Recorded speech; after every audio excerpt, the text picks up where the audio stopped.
आप सभी का स्वागत है। फ्रेंड्स, यहाँ पे देखिए रस से संबंधित हम क्वेश्चन देखने वाले हैं। देखिए प्रीवियस में जो भी रस टॉपिक से क्वेश्चन आए हैं, जैसे ये है, पंक्ति दी गई है कि जबते इतते घनश्याम सुजान अचानक की बल संग सिधारे करपे मुखचन धरे सजनी नित सोचत है तू कहाँ मन मारे। इन प्रस्तुत पंक्तियों में देखिए तो संचारी भाव का उल्लेख है। तो कौन सी संचारी भाव है? स्मृति संचारी भाव। तो जबते इतने घनश्याम सुजान अचानक की बलसंग सिधारे। सात्विक अनुभाव कौन सा अनुभाव के तहत नहीं आता? तो विषाद जो है वो सात्विक अनुभाव के तहत नहीं आता। अखिल भुवन चर अचर जग हरिमुख में लखिमात चकित भई गदगद वचन विकसित दृग पुलकातु।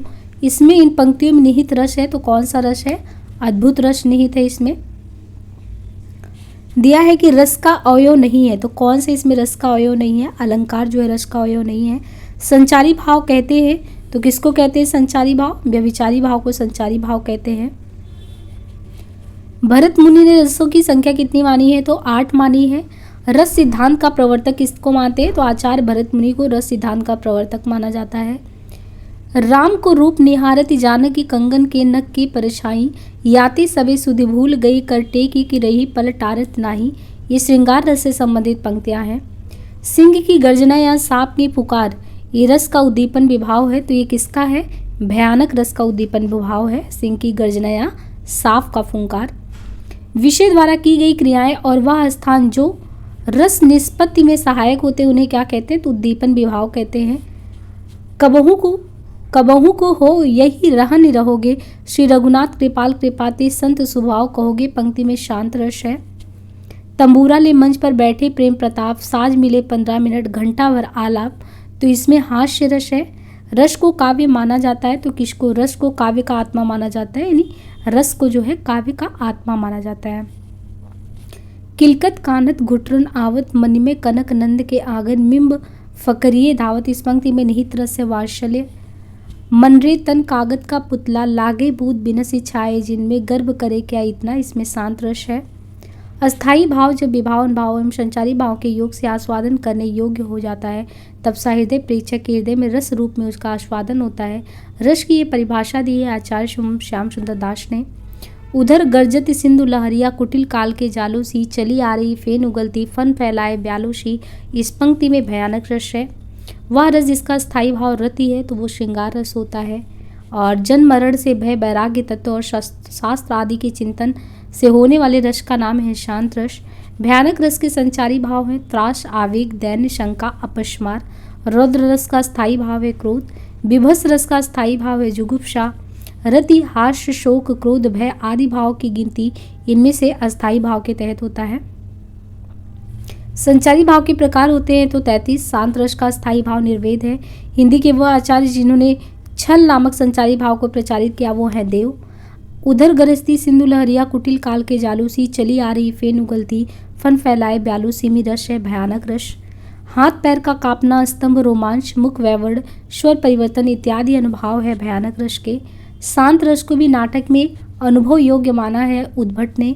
रस के 4 अवयव में क्या नहीं है? तो विषयानंद भाव नहीं है। जब मन में तमोगुण रजोगुण दब जाते हैं और सत्वगुण का उद्रेक व प्राबल्य होता है तब रस की अनुभूति होती है। रसास्वाद के संबंध में ये विचार विश्वनाथ जी का है। मैं ऐसा महावीर हूँ पापड़ तोड़ सकता हूँ, अगर गुस्सा आ जाए तो कागज को मरोड़ सकता हूँ। तो इन पंक्तियों में देखें निहित रस हास्य रस है। जो विषय वस्तु या परिस्थिति अस्थायी भाव को उद्दीप्त करे अर्थात तेजी प्रदान करे उसी को उद्दीपन विभाव कहते हैं। संचारी भाव क्या नहीं है? तो स्वरभंग नहीं है। वेशभूषा से जो भाव प्रदर्शित किए जाते हैं उन्हें कहा जाता है आहार्य। संचारी भाव का एक प्रकार है अपस्मार। विशेष रूप से जो भाव को प्रकट करते हैं उन्हें कहते हैं विभाव। आचार्य देव ने भाव का जो 34वां संचार भाव माना है तो किसको माना है? आचार्य देव ने छल भाव को जो है 34वां संचारी भाव माना है। सात्विक अनुभाव कौन सा है? तो सात्विक अनुभाव है बेपथु। स्वरभंग सात्विक प्रकार का एक स्वरभंग क्या है? सात्विक प्रकार का अनुभाव है। अनुभाव का एक भेद है आहार्य। वह रस जिसको रसराज की संज्ञा दी गई है वो है श्रृंगार। सात्विक अनुभाव है तो सात्विक अनुभाव में कौन सा है? रोमांच। निस्दिन बरसत नैन हमारे सदा रहत पावस ऋतु हम सब पर जपते श्याम सिधारे। वियोग रस से संबंधित है। जशोदा हरि पालने झुलावे हलरावे दुलरावे वात्सल्य रस से संबंधित है। पायो जी मैंने राम रतन धन पायो ये भक्ति भाव से संबंधित यानी भक्ति रस से संबंधित है।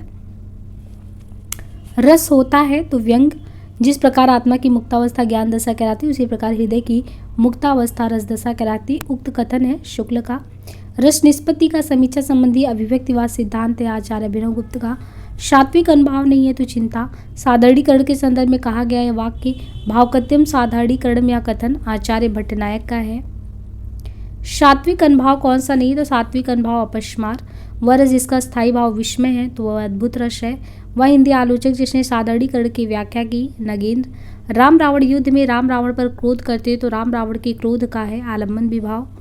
अतिरिश बोले वचन कठोरा कहू जड़ जनिक धनुष कै तोरा, इसमें रौद्र रस का भाव है। भाव जिसके हृदय में रहते हैं उसे कहते हैं आश्रय। रस निष्पत्ति में भुक्तिवाद की अवधारणा का संबंध भट्टनायक से है। सात्विक अनुभाव के प्रकार 8 होते हैं। करुण रस का स्थायी भाव क्या है तो करुण रस का स्थायी भाव इनमें से क्या है शोक। संचारी भाव ग्लानि। विभावानुभाव संचारी, ये भरत मुनि से संबंधित है। भरत मुनि ने नाटक में कितने रस माने तो 8 माने हैं। सांख्य दर्शन के आधार पर रस निष्पत्ति की व्याख्या भट्टनायक ने की। वीरस का स्थायी भाव उत्साह है। वह मुश्कियानी, वह मृदु बतरानी, वह लड़कीली, बानी बानी उर्मे आरती, इन पंक्तियों में स्मृति है। मनहु कला ससिभान कला 1600 बनी, इस पंक्ति में रस है श्रृंगार रस। आश्रय की वे सूक्ष्म मानसिक क्रियाएं जो स्वयं उत्पन्न होती हैं, चाहने पर भी रोकी नहीं जा सकती, वो सात्विक अनुभाव कहलाती है। चित्र तुरंग न्याय की अवधारणा का उपयोग शंकुक ने किया। शुक्ल के अनुसार साधारणीकरण होता है आलम्बन धर्म का। हिमाद्रि तुंग श्रृंग से प्रबुद्ध शुद्ध भारती वीर रस से संबंधित है। आश्रय की वे चेष्टाएं जिनसे हृदयगत भाव की सूचना प्राप्त होती है उसे अनुभाव कहते हैं। तू दयालु दीन हो, तू दानी हो, भिखारी हो, प्रसिद्ध पातकी, तू पाप पुंजारी, भक्ति रस से अनुभावों को 4 भागों में बांटा गया है। अपने नाट्य शास्त्र में संचारी भाव की 33 संख्या का जो उल्लेख है भरत मुनि ने किया है। हम हारी के कह आहा पाइन पार्यो प्यारू, लेव कहाँ उजयो क्यों ते तेरो त्यारू, ये विप्रलंब श्रृंगार से संबंधित है। अन्मितिवाद के प्रतिपादक आचार्य हैं आचार्य शंकुक। रस संप्रदाय का आचार्य माना जाता है तो रस संप्रदाय का आचार्य विश्वनाथ को माना जाता है। नैनो का नैनो से गोपन प्रिय संभाषण में श्रृंगार रस है। संचारी भाव नहीं है रोमांच। विभाव के भेद है आलम्बन और उद्दीपन। तुलसी रघुवर प्रिया समझानी, बैठे विलम लोग कंटक काढ़े, जानकी नाको ने लक्यो पुलकी तनवारी विलोचन बाड़े, श्रृंगार रस से रोमांच सात्विक तरह का अनुभाव है। अद्भुत का विस्मय, वीर का उत्साह, रौद्र का क्रोध, करुण का शोक होगा। भरत द्वारा निर्दिष्ट सात्विक भाव का समूह है। बेपथु वैवड आशु रोमांच स्तंभ। सहृदय के हृदय में स्थित भावों का आस्वादन योग्य बनाने वाले उपादानों को विभाव कहते हैं। आलम्बन उद्दीपन विभाव के कारण उत्पन्न भाव को बाहर प्रकाशित करने वाला कार्य अनुभाव कहलाता है। रससूत्र विभावानुभाव व्यभिचारी संयोग दृष्टा निष्पत्ति नाट्य शास्त्र में आता है। भट्टनायक का भुक्तिवाद आधारित है सांख्य दर्शन पर। श्रृंगार रस का स्थायी भाव रति है। सहृदय की अवधारणा रस से संबंधित होता है। रस सिद्धांत पर अधिक बल दिया है शुक्ल जी ने। कुरुक्षेत्र कविता में मुख्य रस है वीर। रस की साधन सामग्री के 4 प्रमुख अवयवों में से प्रश्न भाव नहीं है। अन्मिति के प्रतिपादक आचार्य कौन है तो अन्मिति के शंकुक है। रस संप्रदाय का आचार्य विश्वनाथ को माना गया है। नैनो का नैनो से गोपन प्रिय संभाषण श्रृंगार रस से है। संचारी भाव कौन सा नहीं है तो रोमांच। विभाव के भेद है आलम्बन और उद्दीपन। तुलसी रघुवीर प्रिया समझानी है, बैठी विलंब लोग कंटक काढ़े, श्रृंगार रस से संबंधित है। रोमांच सात्विक तरह का अनुभाव है रोमांच। अद्भुत अगर देखें तो विस्मय से संबंधित, वीर उत्साह से, रौद्र क्रोध से, करुण शोक से। भरत द्वारा निर्दिष्ट सात्विक भाव का सही समूह कौन सा है तो भरत द्वारा निर्दिष्ट सात्विक भाव का सही समूह बेपथु वैवड अश्रु रोमांच और स्तंभ है। सहृदय के हृदय में स्थित भाव को आस्वादन योग्य बनाने वाले उपादान को कहते हैं विभाव। आलम्बन और उद्दीपन विभाव के कारण उत्पन्न भावों को बाहर प्रकाशित करने वाला कार्य अनुभाव कहलाता है। रस श्रुत विभावानुभाव व्यभिचारी संयोग दृष्टा निष्पत्ति नाट्य शास्त्र ग्रंथ में है। भट्टनायक का भुक्तिवाद जो है सांख्य दर्शन पर आधारित है। भट्टनायक का भुक्तिवाद सिद्धांत। श्रृंगार रस का स्थायी भाव रति है। सहृदय की अवधारणा रस संप्रदाय से जुड़ा है। रस सिद्धांत पर अधिक बल किसने दिया है तो शुक्ल जी ने दिया है। कुरुक्षेत्र कविता में मुख्य रस है कौन सा वीर। बरवी छंद जो है ये अर्ध सम्मात्रिक है।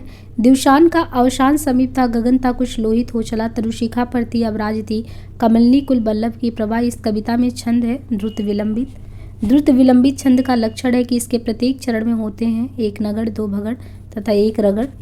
अवधि शिला का उस पर था गुरु भार, तिल तिल काट रही थी दृग्जल धार। इसमें पंक्तियों में बरवे छंद है। चंपक हरवा अंग मिले अधिक सुहाए, जानी परे सी हेरे जब कुमिलाए, बरवे छंद से संबंधित है। रात दिवस पूनम अमा, सुख दुख छाया धूप, इसमें दोहा छंद है। कहती हुई यो उत्तरा के नेत्र झल से भर गए, तो इसमें देखिए हरिगीत का छंद है। ये जो जितना भी छंद का ये परिभाषा होता है, अगर वो क्लियर है तो ही ये क्वेश्चन सही होता है। हिमाद्री तुंग श्रृंग से प्रबुद्ध शुद्ध भारती में देखिए इसमें छंद पूछा है तो दिक्पाल छंद है।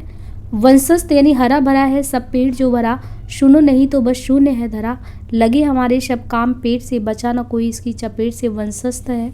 मात्रिक सम छंद नहीं है तो लाला, प्रत्येक चरण में 28 मात्रा, 16-12 की, यदि अंत में लघु, ये हरिगीतिका के लक्षण है। मात्रिक अरिसम प्रकार का छंद है दोहा।